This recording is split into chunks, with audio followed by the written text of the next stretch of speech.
Hey everybody, it's me, Strategic Jordan. I noticed it's been a little bit since I've done one of these. So let's knock this chapter out and start the next one. Oh man, thing is, I got a new job. I probably mentioned this somewhere, so couldn't just go straight to it. And it's been a little while, so I kind of forgot some of the stuff I want to discuss. One thing, is Blood dead? Is she just dead? Because I kind of expected a bit more out of her.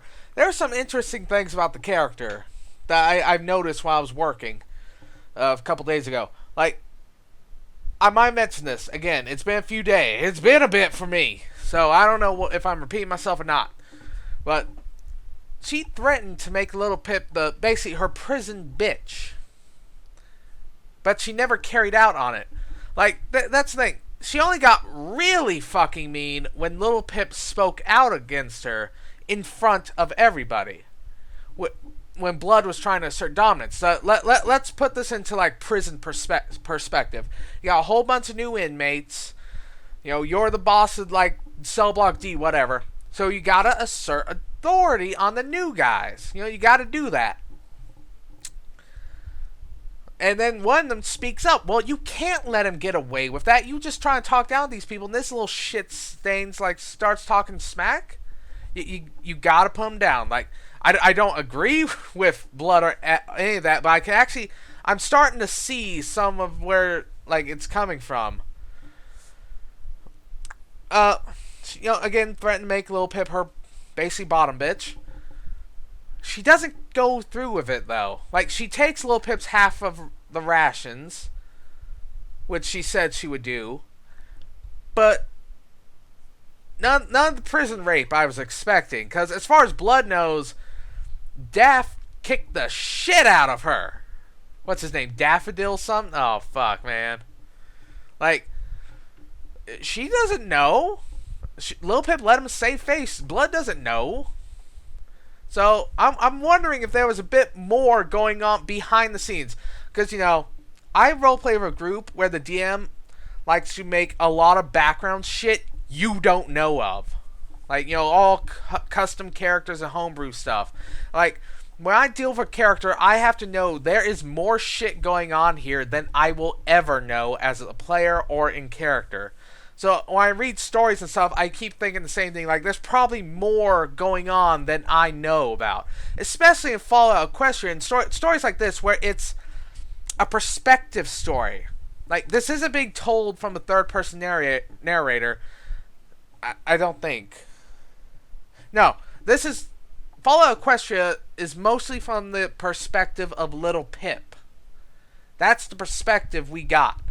And Little Pip doesn't know what the fuck is going on with Blood. I mean, given how Blood was willing to go in with Daft into these Blood games, there's there's an actual bond there. A bond you don't fucking expect from Raiders. I mean, when you look at Raiders, you see they really don't give a shit about anyone, even each other. They don't care. They're that lost. They're that crazy. Most of the time. I mean, I'm sure there are exceptions. I'm sure about that. But, so again, I gotta wonder, is she dead? Is that it? Is that all we're getting?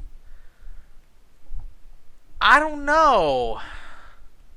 Also, how do these Blood games work? Are they a routine event or are they special occasion? Because if they're routine, I guess, you need the blood, you need the bread and circuses, or in this case, just circuses, to keep a population in line when you have a shitty rule or a ineffective one. Kind of both in this case. But that also cuts into the work time, Okay, granted, they're slaves, so you can probably work from 14-hour days, no breaks, no lunch break either. So, yeah, that's bad. Also, the Alicorns had to have recognized Lil Pip. Did Red Eye recognize her? Did they tell her? I don't know. Fuck it, let's go. An athletic-looking light gray buck was rearing his hooves in victory. The fight had lasted only seconds. My heart sank. What are the benefits of being first again? I asked dully. Number 4 leaned close, apparently unable to comprehend personal space. Well, you see those barrels? And you see those plates?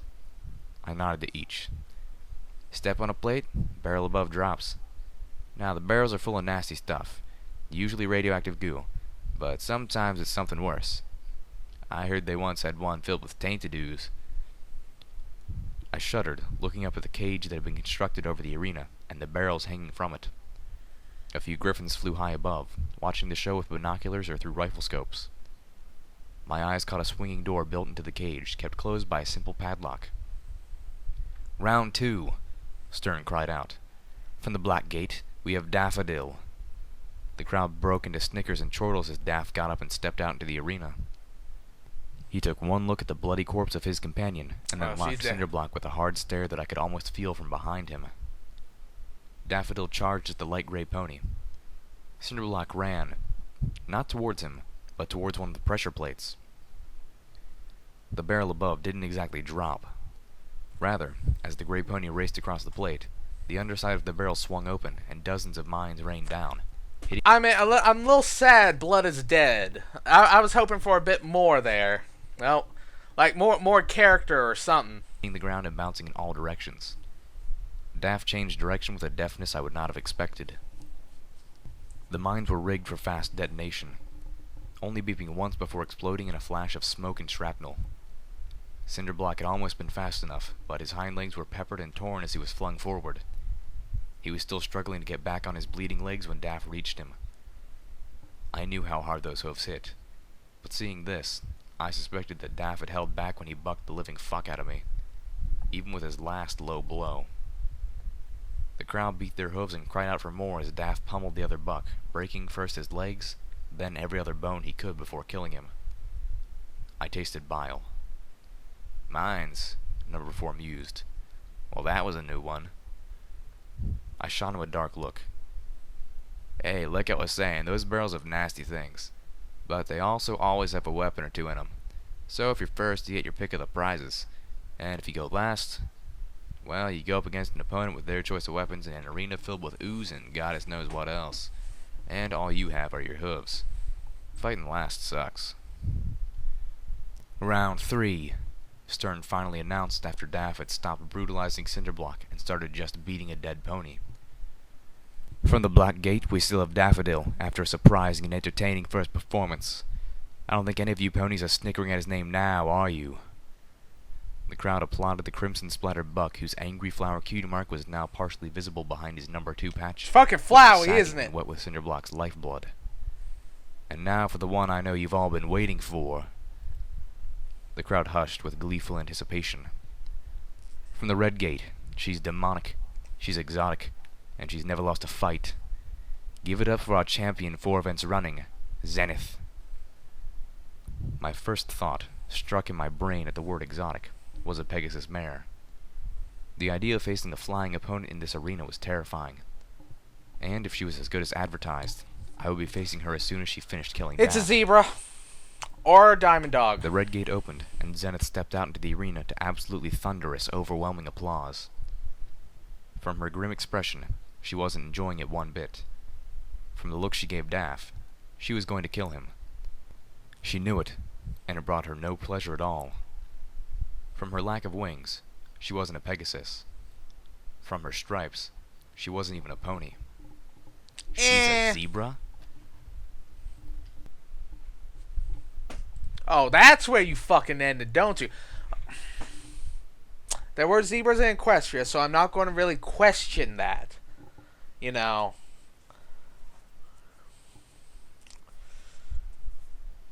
Like, the fact that Daff, whatever, brutally beat the fucking shit out of whatever that guy's name was. I already forgot. He was unimportant.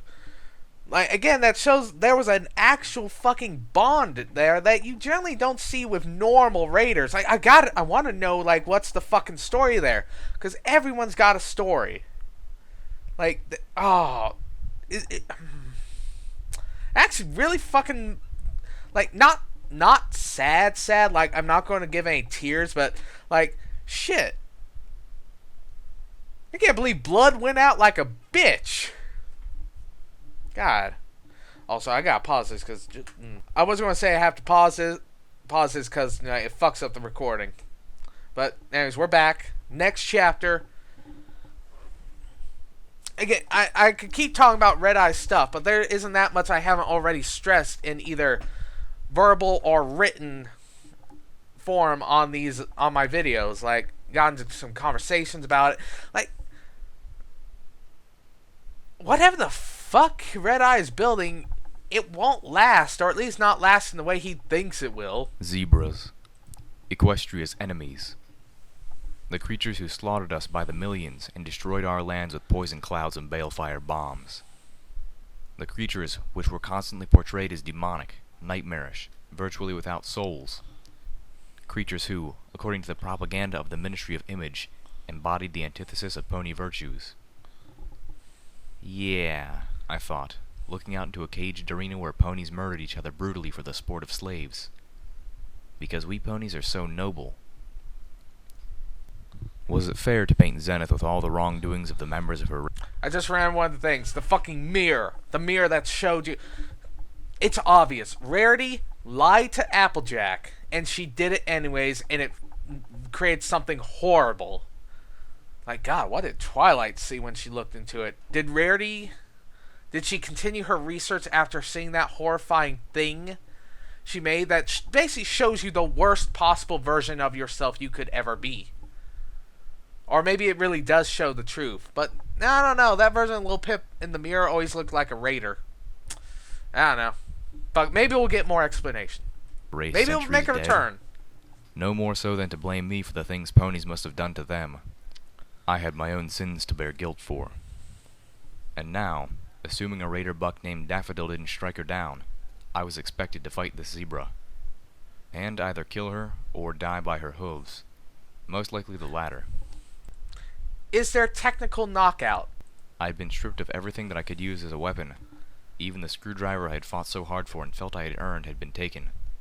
I had my horns, my hooves, my single spell, and sats. My brawling skills were, to put it bluntly, pathetic. It would You be can do a lot miracle with a if I horn. survived. I had managed miracles before. That was Red Eye's intention, that either I should die, or that I should be forced to kill other slaves. This zebra being only one of many, compromising the parts of me that I held sacred, just so that I might live long enough to kill him. Either way would be a victory for him, although the latter, if I did manage to kill him, would be a Pyrrhic victory at best. The I worst thought of the kind. image in the mirror. Little Pip as a raider, soaked in blood and dying. That was not my soul. That I was certain. But I knew that I could become that. I was already swimming in the slaughter of my enemies. I realized that I was Monterey Jack, forced between destroying what allowed me to live with myself, or just dying. I needed another option. The heat of the sun pushed down through black clouds, baking the red-tinged hellscape of Philadelphia. Daffodil stood firm, snorting heavily, the mangled corpse of Cinderblock oozing blood that soaked into the ground around Daph's hooves. The body of Blood, Daph's raider companion, lay not far away, her own blood drying and caking. Daph looked at her, and I could see hurt on his face. I realized that she was just going to lay there, baking in the heat until all the fights were over. I wanted to scream. He wasn't even given time to mourn. The next fight had already begun.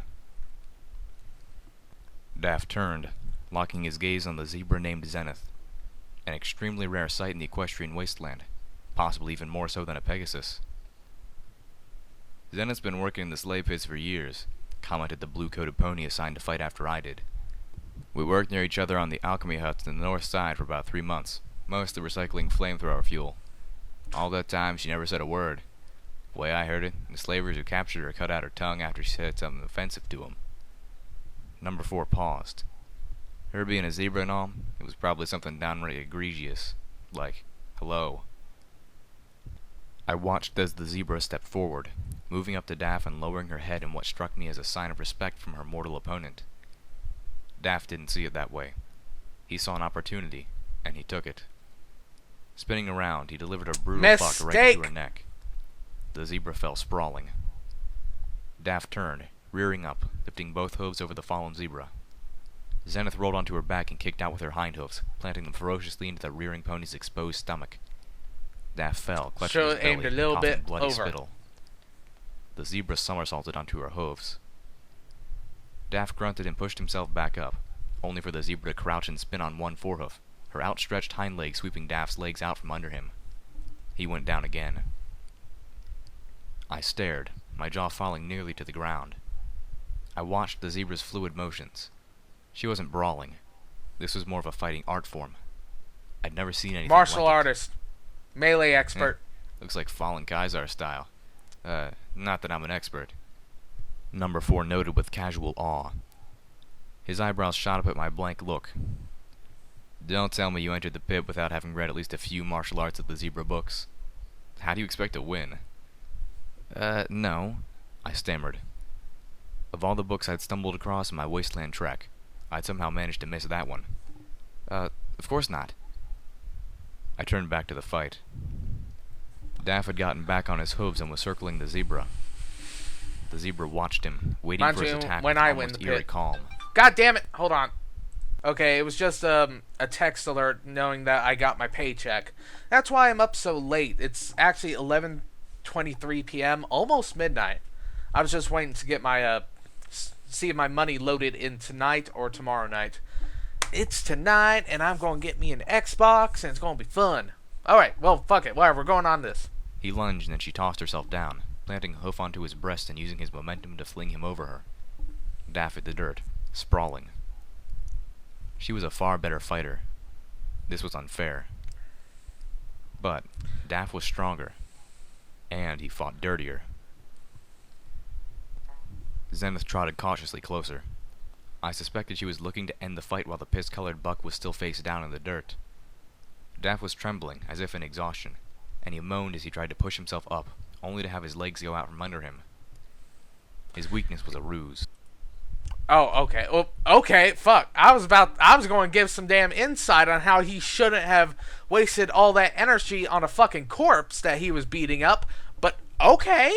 The moment Zenith got close enough, Daff twisted about on the ground and kicked a cloud of dirt and grit into her eyes. She whinnied, that's backing horrible. up, blinded. Her body sunk into a defensive position, prepared for immediate attack. But Daff had seen something she apparently had not, and instead of turning to fight her, he dashed forward. I heard the beep of the undetonated mine as he galloped over it, kicking the explosive back towards the zebra with a hind hoof. Zenith heard it too. She flung herself away as best she could, the mine exploding in the air with almost 2 ponies' lengths between itself and the zebra. Not lethal, or even crippling, but enough to send her tumbling, the wind knocked out of her. I felt myself gasp. Oh, she can handle a lot more than that, Number 4 commented. The slavers regularly did a number on her back in the huts. Seemed to take a great delight in taking everything out on her. Made it a lot easier on the rest of us. I bristled, wincing at both the mental images his words conjured up and at the stinging in my flank. The powder that the slaver had trapped against my cue mark was sinking its nasty teeth into my flesh. Hell, I remember one time a unicorn slave messed up with the recycling and set herself on fire. Slavers shot her so she didn't run around setting the whole place ablaze. Then, after the flames had gone out, just for fun, they chopped off the unicorn's head and raped the zebra with it. Number 4 at least had the decency to cringe a little.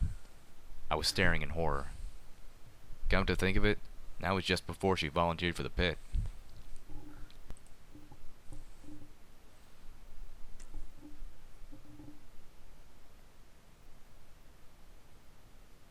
I'm trying to image this, and I got nothing. Like, I'm trying to imagine this. Like, did they rape her with the head? Like, they used the okay. Did they use the horn? Like, let's go back a little bit. I need to hear that Flames again. had gone out. Just for fun, they chopped off the unicorn's head and raped the zebra with it. Okay, I mean, it's a unicorn, so... Okay, I'm starting to get the mental image. What the fuck? Were you on drugs when you wrote this, K-Cat? What the fuck, girl? Number 4 at least had the decency to cringe a little. I The was staring fuck? in horror. What the Come to fuck? think of it, that was just before she volunteered for the pit. Zenith was pulling herself up. Daff had used the moment of reprieve not to attack, but to run across another of the pressure plates. The latch above the barrel clicked free, and the bottom opened, releasing gallons of glowing green slosh. Ah. Yep, now that's what most of them have. Number 4 Well, commented. that's what we got mostly Something got. large fell out of the goop, hitting the ground with a wet thud. Daff was out of the way of all but a few splashing drops, but those pulled a scream out of him. He danced, shaking the glowing crap off, then turned to see his prize. An auto-axe lay in the spreading, luminescent green puddle, glistening wetly. Daff grimaced. Having just felt a few drops on his flanks, he didn't seem inclined to put something bathed in that goop into his mouth. Zenith moved cautiously forward again. Oops. She'd gleaned enough of his tactics to know she didn't wish to engage Daff anywhere near that glowing puddle. They began to circle the spill opposite of each other, each keeping their distance from the slosh, Zenith even more so than Daff. The ponies in the bleachers began to stomp in unison. Fight! Fight! Fight! Daff made a move. He had managed to circle around so he was within range of Cinderblock's corpse, with Zenith on the other side of the pool. Dashing over Cinderblock's remains, he drew up his hindhoofs. Buck. Cinderblock's corpse flew behind him. Sploosh. A wave of the green sludge surged towards Zenith. The zebra pinwheeled to the side in a maneuver that I didn't even think was possible. She charged towards Daff. The large buck saw her coming and crouched down, holding his ground. He drove both hindhoofs toward her in a powerful strike the moment she got within hoof's reach. But Zenith jumped. She leapt clean over Daffodil, striking the nape of his neck with a passing hoof. She landed in a graceful roll that ended with her back on her hooves, facing him. Daff seemed frozen in place. He stared, unmoving. Paralyzing hoof, Number 4 announced. Now that's definitely Fallen Kaiser style. She could paralyze a pony with a hoof strike? How the hell was I supposed to fight against that? Range. Daff toppled over. You're a unicorn! You don't have to touch the chain axe with your bot. Use your magic. Oh. An acidic, corrosive, radioactive chain axe. That's Warhammer 40k level shit right there. Zenith trotted up to the fallen pony, her sad gaze looking into his wide and fearful eyes. The crowd began to chant and pound with their hooves. Kill! Kill! Kill! Stern's voice called out, bizarrely magnified. Finish it! The zebra planted one hoof on Daff's neck. She lowered her head, her muzzle lingering next to his ear a moment before she bit into his mane. She pulled her head back with a hard jerk. I heard Daff's neck crack. Zenith's teeth let go of the dead pony's mane. She trotted towards the center of the arena and waited for her next opponent. Do it clean. Don't give them the blood they want. The midday heat was becoming stifling under the thick, choking blanket of the Philadelphia cloud cover. My cracked rib ached. My flank was stinging so badly I had to wipe tears from my eyes. Zenith stood, watching me with those sad eyes as I plodded into the arena. Now that I was inside, rather than watching through a gate, I could see more of the pit. But it was mostly just more of the same. There was a third entrance, a set of double doors behind which I imagined slaver guards were waiting ready to gallop into what had once been an ice skating rink at the first sign of real trouble. I could see Stern standing on a raised and barricaded platform above and behind the bleachers. She was wearing an odd pre-war headset that I suspected was responsible for amplifying her voice. She was also wearing her anti-machine rifle, slung back over her talon armor. And I could see the mob of ponies staring down into the arena with gleeful anticipation. I noticed a few were eating snacks. I felt a flare of anger. A pony wouldn't want to see me brutally murdered on an empty stomach after all. Oh, I'm no, trying that's to the save worst. all of you. Why? I screamed out at them. For just a moment, I could understand how Red Eye morally justified putting these ponies through such suffering to build a better world. I didn't agree, but I could comprehend it. Oh, yeah, I mean... You see, little pony, Mr. Topaz had said, look at what you ponies are doing to each other up there. Look at what you did to each other in here. What makes you think your pathetic, wicked species is worth being anything other than dragon food? I tried to remember my answer. Zenith stepped closer to me. I could see that her body bore many scars under her striped coat. Her cutie mark, or whatever zebras have on their flanks in place of one, was a squiggly jumble of lines, looking more like a complex glyph than a proper cutie mark icon. Tattoos. On her right flank, it looked like some pony had snuffed out cigars against it. Aww. She lowered her head as she neared me, the same posture which I had taken in before as a show of respect. Then, very softly so that only I could hear, Zenith whispered, "I'm sorry." I froze, stunned. The zebra who hadn't spoken out when the slave masters were raping her with a dead pony's horn broke her silence for me. A sign of respect indeed. Of course, I realized she had played the mute because doing anything else would have resulted in her actually losing her tongue. She could break it to me because I was about to die. I also realized, a moment too late, that her words had effectively dropped my guard. Zenith struck me with her forehooves, driving them into my wounded side. Aww. I heard and felt as my cracked rib broke and punctured into one of my lungs. I collapsed, sliding backwards from the force of the blow. The world swam as I struggled for air. It was like she'd known just where to strike to cause the most injury, as opposed to Daff, who had just known where to cause the most pain. That's a very important distinction right there. That's how you know not to fuck with someone. Looked into the sky, a red fog seeping into the edges of my vision. I saw the griffins flying above, their talons holding rifles. I could hear the pounding of over 200 hooves as the ponies in the bleachers called for my death. A shadow fell over me. I turned to see Zenith, rearing up, her hooves raised above my face for a swift and final blow. I gasped, my horn flaring, and kicked against the ground. My levitation blanket wrapped around me, making me nearly weightless as I surged up off the ground like a kicked balloon. The zebra's hooves slammed into dirt that still bore the imprint of my head. "Wait!" I gasped again, feeling the strain of levitating myself while I was struggling for proper breath. We don't have to do this." I know Zenith joins the party because K-Cat, I read your blog and I saw like a group picture and there was a zebra on there. So I'm pretty sure this is the zebra party member. Like I said, when it comes to things like Fallout Equestria, there are some spoilers that cannot be avoided. The zebra looked up to me with an expression of resignation and pity. "Please, don't do what they want you to do." I was sinking back towards the ground slowly. Pull a Maximus! Don't kill the old guy! Zenith watched, waiting for me to come back within reach. "Join me. We can escape together." Zenith snorted, giving me a look that made me wonder just how many ponies had made this offer before. But none, I suspected, who could actually succeed. Fight! Fight! Fight! "I have a plan," I offered, trying to sound more confident than I was. My success rate with plans in the last few days had not been self-inspiring.